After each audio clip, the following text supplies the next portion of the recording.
La obesidad es un problema complejo, no es un problema complicado. En ningún país del mundo ha habido la capacidad realmente de atacar la obesidad como debería de ser. Es una auténtica pandemia. Si ves los datos de 1970, 80 a la fecha, pues ha habido más del doble, casi el triple de obesidad en el mundo.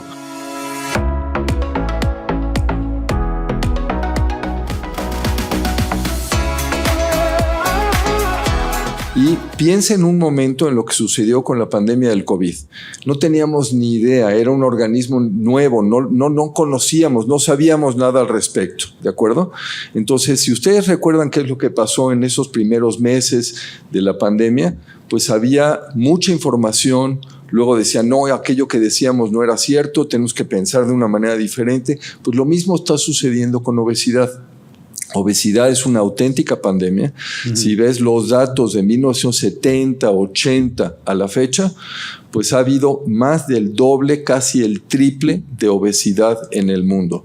Hoy somos alrededor de 7.500 millones de habitantes, ya estamos cerca de 8.000 millones de habitantes en el mundo, más de 2.000 millones tienen obesidad o sobrepeso. ¿Cuándo empezó? A ver, porque yo nací en diciembre del 69, entonces yo nací.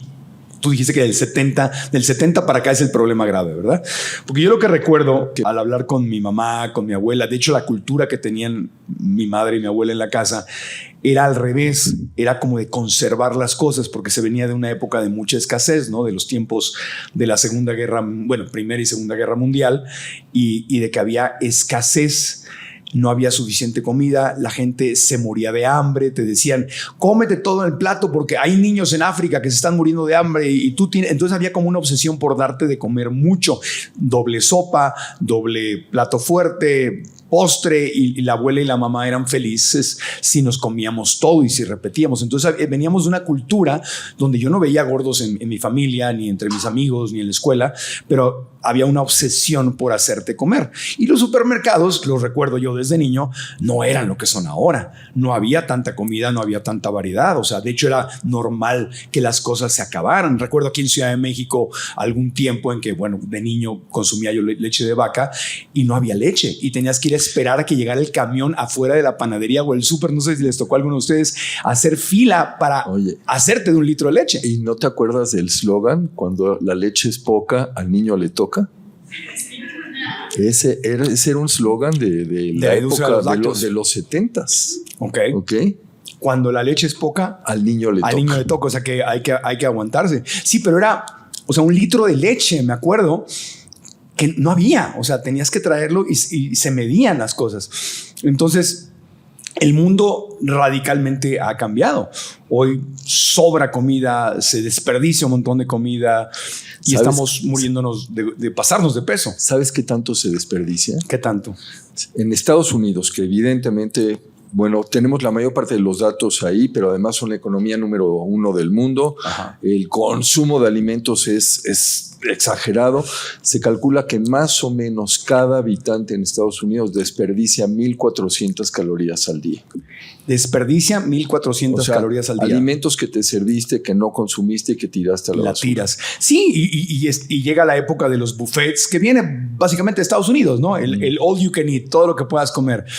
Y la gente se sirve montañas de comida y no se la acaba, y el buffet tira comida, y los restaurantes tiran comida, y los supermercados tiran comida.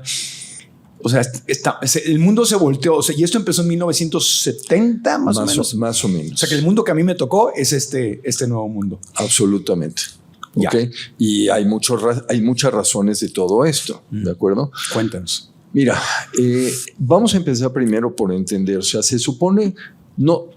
Si tú analizas qué es lo que ha sucedido en el siglo XX, la primera mitad del siglo XX, el abasto de alimentos, como tú dices, estaba más o menos restringido, ¿de acuerdo?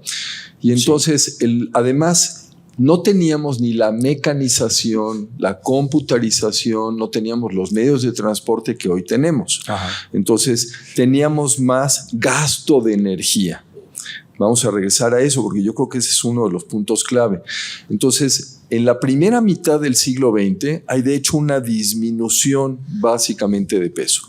Y alrededor de los 60, 70, esto empieza a revertir, donde tenemos un abasto mucho mayor de alimentos, pero no solo eso. Empezamos a tener abasto de alimentos procesados, alimentos industrializados que cambiaron completamente esta dinámica, además de que nos hicimos mucho más sedentarios. Esa es una de las teorías. De ahí viene todo este concepto del modelo del balance de energía. ¿Qué te dice el modelo de balance de energía?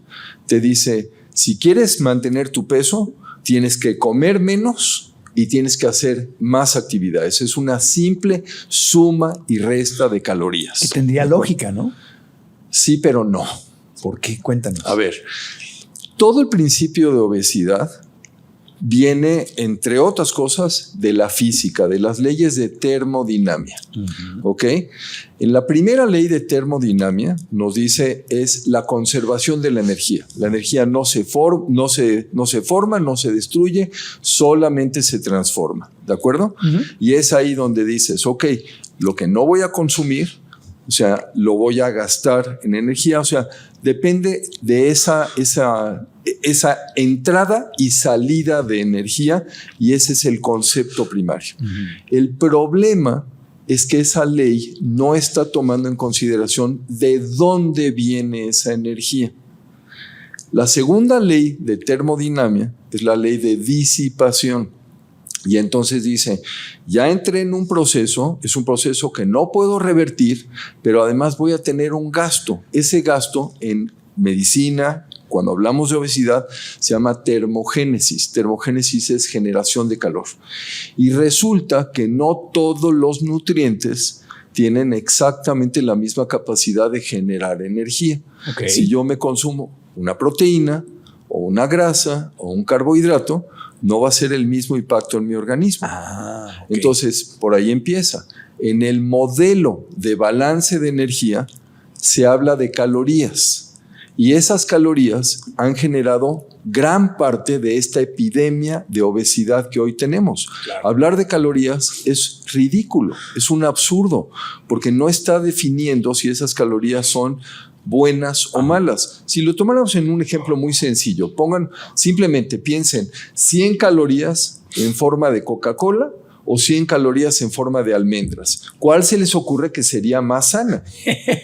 A ver, déjame pensar. Sí, ese es un torito. Las almendras o los plátanos o los mangos. Es verdad, no es lo mismo. Claro que no es lo mismo. No es lo mismo. ¿Okay? 1000 calorías de mangos a 1000 calorías de refresco. Pero todas las dietas, o básicamente todas las dietas, están sustentadas en calorías. Sí. Y vivimos pensando en calorías. Sí, y todos los sistemas que había en ese tiempo, en los 70, 80 para perder peso. ¿Te acuerdas de los Weight Watchers, el Pierda Kilos, Jenny Craig? Todas estas sistemas que surgieron para bajar de peso era contar calorías.